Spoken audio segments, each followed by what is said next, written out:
Bapak, Ibu, saudara-saudara yang dikasihi Tuhan, sebelum kita mendengarkan firman Tuhan, nats renungan untuk kita hari ini, marilah kita bersatu di dalam doa. Damai sejahtera Allah yang melampaui segala akal, itulah yang memelihara hati dan pikiran saudara-saudara di dalam Kristus Yesus Tuhan kita. Amin. Bapak, Ibu, saudara-saudara yang dikasihi Tuhan, firman Tuhan nats renungan untuk kita hari ini, Selasa tanggal 25 Februari 2025, sesuai dengan Almanak HKBP, tertulis dalam kitab 1 Samuel 2 ayat 10. 1 Samuel 2 ayat 10. Orang yang berbantah dengan Tuhan akan dihancurkan. Atas mereka ia mengguntur di langit. Tuhan mengadili bumi sampai ke ujung-ujungnya.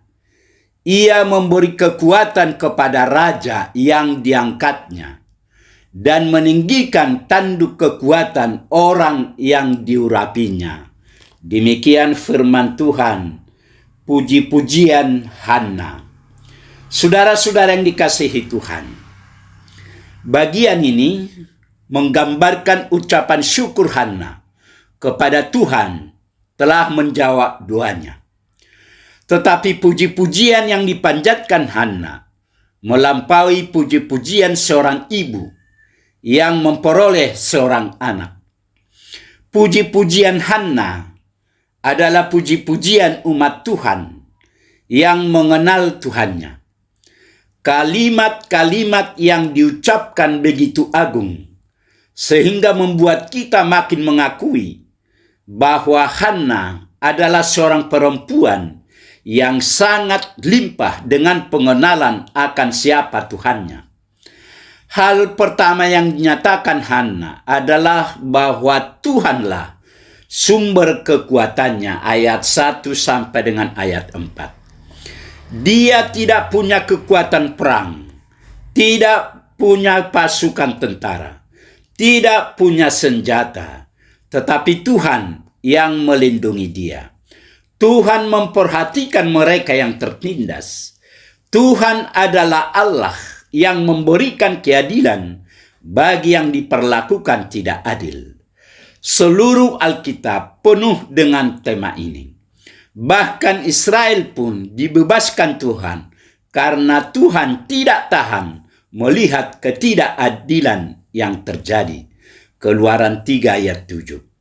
Dalam penghakiman akhir nanti, Tuhan akan menyatakan pembalasan kepada semua penindas sepanjang zaman karena belas kasihannya kepada mereka yang dibunuh dengan kejam. Hal berikutnya dalam pujian ini adalah bahwa Tuhan akan menilai setiap kekuatan manusia. Ayat 3 mengingatkan untuk tidak bicara berlebihan.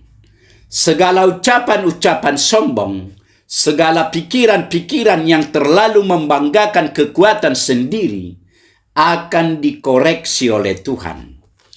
Tuhanlah yang memahami sampai di mana kekuatan seorang manusia. Oleh sebab itu, Dia juga yang akan mengajarkan kerendahan hati kepada setiap orang yang menilai terlalu tinggi dirinya sendiri.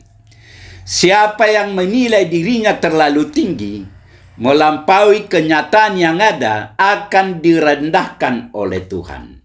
Direndahkan sehingga dia tahu bagaimana memberikan penilaian yang tepat tentang kemampuan dirinya.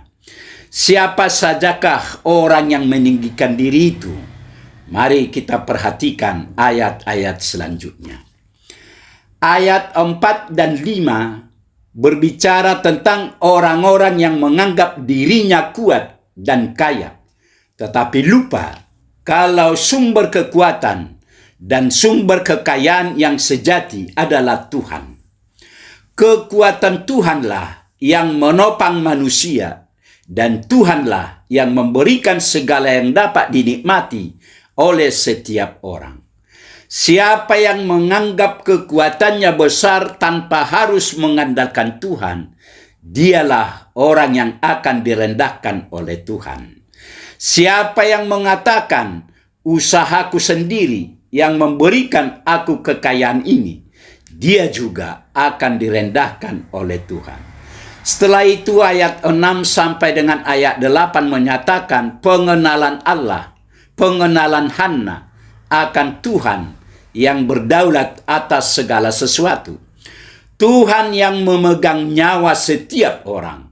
Setiap hembusan napas berasal dari topangan Tuhan. Nyawa setiap makhluk ada di tangannya. Dia yang memberikan napas dan dia juga yang memanggil nyawa setiap orang untuk kembali kepadanya. Semakin kita merenungkan hal ini, semakin kita sadar betapa rapuh dan lemahnya kita.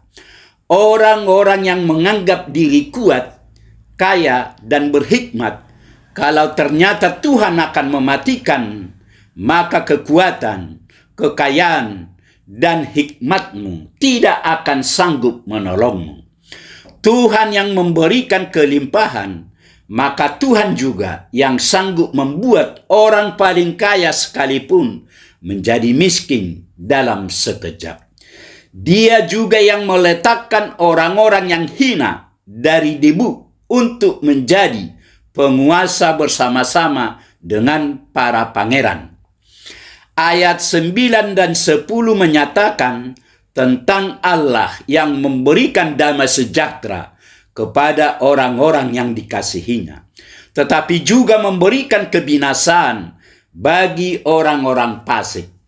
Di sini ada perbandingan yang berbeda secara ekstrim mengenai cara Allah menyatakan diri kepada yang dikasihinya dengan cara Allah menyatakan diri kepada orang-orang fasik yang memusuhi Dia. Yang satu mendapatkan kelimpahan berkat, kasih, dan penyertaannya, sedang yang lain mendapatkan kebinasaan, murka, dan kehancuran. Amin. Marilah kita berdoa. Tuhan Allah Bapa di surga, Bapa yang kami kenal dalam Yesus Kristus. Puji, syukur, terima kasih Tuhan atas kasih setia Tuhan. Pagi ini kami boleh mendengar firman-Mu. Berkatilah firman-Mu ini Tuhan.